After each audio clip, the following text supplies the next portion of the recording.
여러분 안녕하세요. 오늘은 새신자반 5번째 시간으로 성경에 대해 살펴보겠습니다. 성경은 살아계신 하나님의 말씀입니다.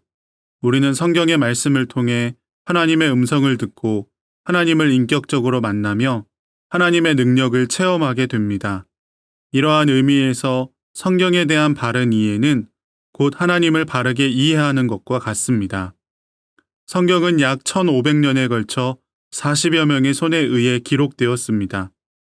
이처럼 사람에 의해 기록된 성경을 우리는 하나님의 말씀이라 부르고 믿고 있습니다. 그 이유는 무엇입니까? 첫째, 모든 성경은 성령님의 감동으로 기록되었기 때문입니다. 성경을 기록한 사람들을 가리켜 저자라 부르지 않습니다. 저자란 자신의 생각과 의도를 글로 표현해내는 사람을 의미합니다. 그러나 성경은 살아계신 하나님의 말씀을 성령의 감동하심에 의해 기록한 것입니다. 그래서 우리는 성경을 기록한 사람을 저자라 부르지 않고 기자라 부릅니다. 하나님께로부터 말씀을 받아 기록한 사람이라는 뜻입니다. 둘째, 완전한 통일성을 지니고 있기 때문입니다. 창세기부터 요한계시록까지 성경은 66권의 크고 작은 책들로 이루어져 있습니다. 이 모든 내용들은 앞에서 말씀드린 것처럼 약 1500년에 걸쳐 여러 지역에서 40여 명의 기자들이 기록한 것입니다. 그들 가운데 대부분은 동시대의 사람이 아닙니다. 또한 서로 정보를 교환한 적도 없습니다. 그런데도 성경은 처음부터 끝까지 완벽한 통일성을 지닙니다. 셋째, 시간과 공간을 초월하여 모두를 위한 말씀이기 때문입니다. 성경은 1차적으로 기록될 당시의 사람들을 향한 하나님의 말씀입니다. 그렇지만 그들에게만 국한된 말씀이 아닙니다. 성경은 기록될 당시의 시대와 공간을 초월하여 모든 시대, 모든 사람들을 위한 하나님의 말씀입니다. 그렇기에 성경이 기록된 지 2000년이 지난 오늘도 세계 곳곳에서 수많은 인종, 수많은 민족, 수많은 사람들이 이 말씀에 의해 새 생명을 얻고 있습니다. 그러므로 성경은 나를 향한 하나님의 말씀입니다. 그래서 예수님을 3번이나 부인했던 베드로가 새벽 닭 우는 소리를 듣고 땅을 치며 통곡할 때 우리 역시 베드로와 더불어 통곡할 수 있는 것입니다. 부활하신 주님께서 당신을 배반했던 베드로에게 내가 나를 사랑하느냐 3번이나 물으실 때 우리 역시 베드로와 함께 내가 주님을 사랑하는 줄 주님께서 아시나이다 라고 대답할 수 있습니다. 그렇다면 하나님께서 우리에게 성경을 주신 목적은 무엇입니까? 요한복음 20장 31절 말씀입니다. 오직 이것을 기록함은 너희로 예수께서 하나님의 아들 그리스도이심을 믿게 하려 함이요. 또 너희로 믿고 그 이름을 힘입어 생명을 얻게 하려 함이니라. 본문은 성경을 기록하신 목적이 예수 그리스도를 믿어 생명을 얻게 하기 위함이라고 말씀하고 있습니다. 하나님께서는 우리에게 생명을 주시기 위해 오랜 기간 많은 사람들을 동원하시어 성경을 기록하게 하시고 모으시고 우리에게 전해주셨습니다. 그러므로 우리는 믿음의 눈을 가지고 성경을 읽어야 합니다. 예수 그리스도께서 하나님의 아들이시며 우리에게 영원한 생명을 주시는 분이심을 성경을 통해 발견해야 하는 것입니다. 또한 하나님은 우리를 온전한 사람으로 살아가게 하시기 위하여 우리에게 성경을 주셨습니다. 디모데후서 3장 16절 17절 말씀입니다. 모든 성경은 하나님의 감동으로 된 것으로 교훈과 책망과 바르게 함과 의로 교육하기에 유익하니 이는 하나님의 사람으로 온전하게 하며 모든 선한 일을 행할 능력을 갖추게 하려 함이라. 본문은 성경을 주신 목적이 온전한 사람과 선한 일을 행할 능력을 갖추게 함이라고 밝히고 있습니다. 예수 그리스도를 믿음으로 영원한 생명을 얻은 사람은 하나님의 사람답게 살아가야 한다는 것입니다. 바로 온전한 사람으로 사는 것입니다. 성경 말씀의 교훈과 책망과 바르게 함과 의로 교육하시는 훈련에 의해 우리가 하나님의 사람으로서 온전하게 살아갈 수 있는 것입니다. 이제 성경의 구성에 대해 살펴보겠습니다. 앞에서 말씀드린 것처럼 성경은 구약 39권, 신약 27권으로 모두 66권의 크고 작은 책으로 이루어져 있습니다. 이 중에서 오실 예수 그리스도에 대해 기록한 말씀을 구약이라고 하고 오신 예수 그리스도에 대한 말씀을 신약이라고 부릅니다. 구약은 다시 크게 역사서, 시가서, 예언서 혹은 선지서로 나누어집니다. 역사서에는 창세기, 출애굽기, 레위기, 민수기, 신명기, 여호수아, 사사기, 룻기, 사무엘상, 사무엘하, 열왕기상, 열왕기하, 역대상, 역대하, 에스라, 느헤미야, 에스더 17권으로 이루어져 있습니다.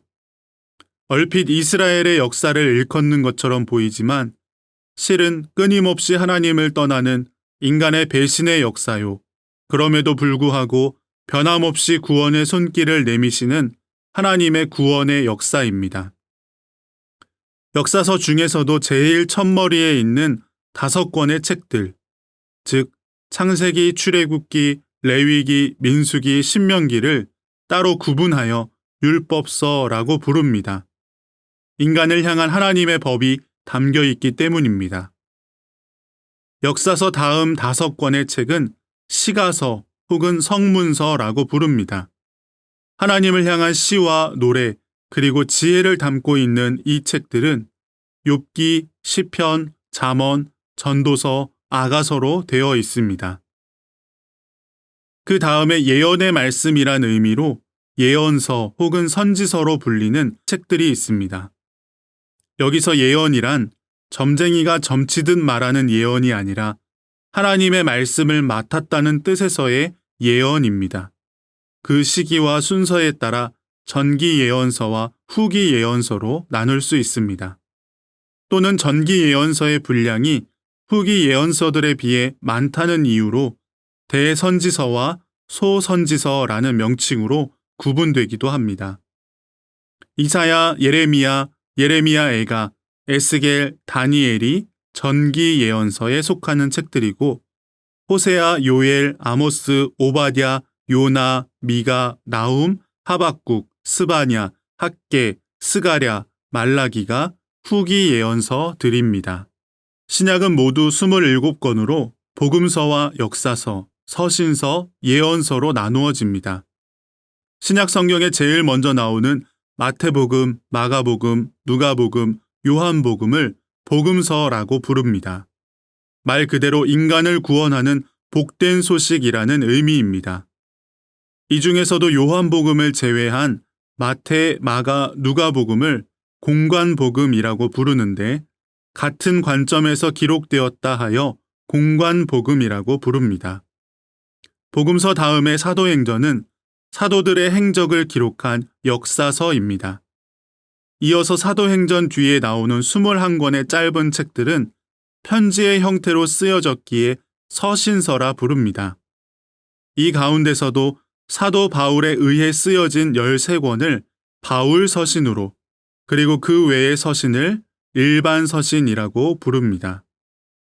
바울 서신은 로마서, 고린도전서, 고린도후서, 갈라디아서, 에베소서, 빌립보서, 골로새서, 데살로니가 전서, 데살로니가 후서, 디모데전서, 디모데후서, 디도서, 빌레몬서가 있습니다. 일반 서신은 히브리서, 야고보서, 베드로전서, 베드로후서, 요한 1, 2, 3서, 유다서로 이루어져 있습니다. 그리고 신약의 맨 마지막 책인 요한계시록은 예언서로 분류됩니다. 그러면 이제 어떻게 성경을 배우고 우리의 삶에 적용해야 할지 살펴보겠습니다. 첫째는 듣는 것입니다. 로마서 10장 17절은 이렇게 말씀하고 있습니다. 그러므로 믿음은 들음에서 나며 들음은 그리스도의 말씀으로 말미암았느니라. 믿음은 하나님의 말씀을 듣는 것에서부터 시작됩니다. 그러면 우리는 어떻게 말씀을 들을 수 있습니까? 오디오로 된 성경 말씀을 들을 수도 있고 예배 시간에 선포되는 설교를 통해서도 들을 수 있습니다. 또한 자신이 소속되어 있는 교회의 성경 공부 프로그램을 통해서도 들을 수 있습니다. 말씀을 듣는다는 것은 단순히 듣는 행위에 그치는 것이 아니라 그 말씀을 깨닫고 믿기 위하여 가르침을 얻고 배우는 모든 과정을 의미하는 것입니다. 그러므로 우리는 말씀을 들을 때 우리의 마음이 좋은 땅이 되기를 위하여 기도해야 합니다. 그래야 우리 마음에 심겨진 말씀이 자라나기 때문입니다. 둘째, 말씀을 읽어야 합니다. 요한계시록 1장 3절의 말씀입니다. 이 예언의 말씀을 읽는 자와 듣는 자와 그 가운데에 기록한 것을 지키는 자는 복이 있나니. 우리가 성경을 읽어야 하는 이유는 말씀을 읽는 자가 복이 있기 때문입니다.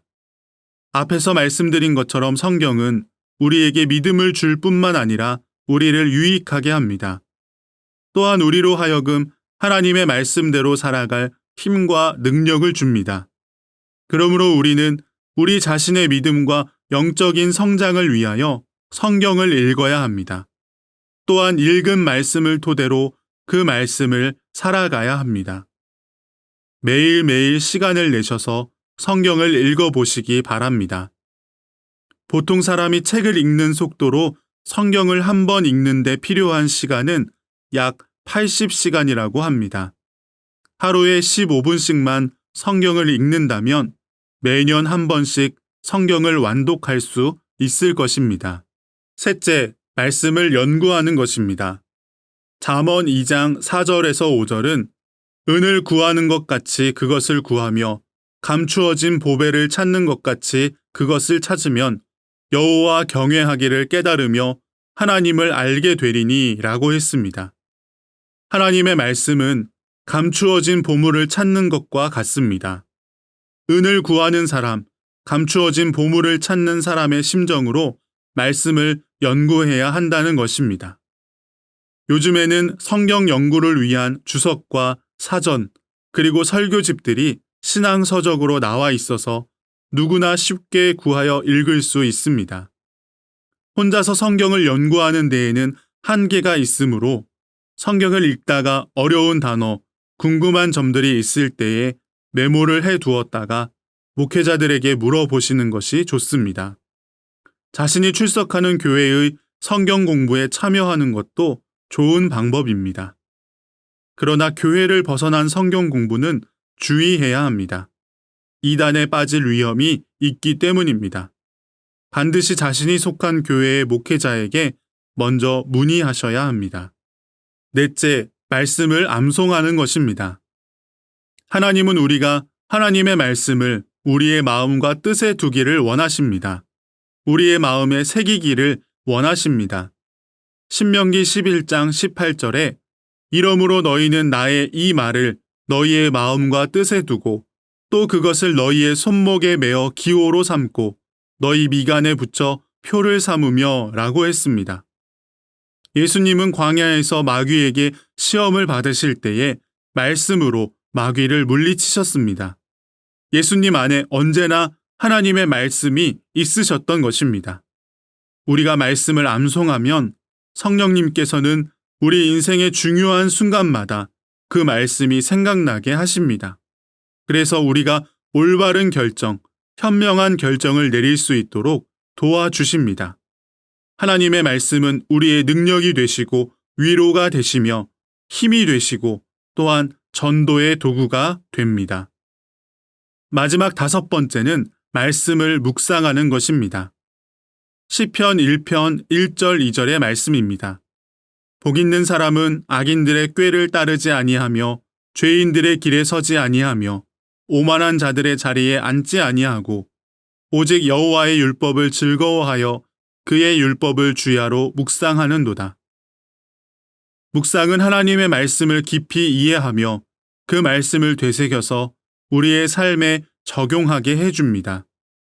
성경에서 묵상이라는 말은 작은 소리로 읊조리다 라는 뜻이 있습니다. 말씀을 지속적으로 부드럽게 소리내어 읽으면서 그 말씀을 나의 것으로 먹고 소화하고 나의 삶에 적용시키는 것입니다.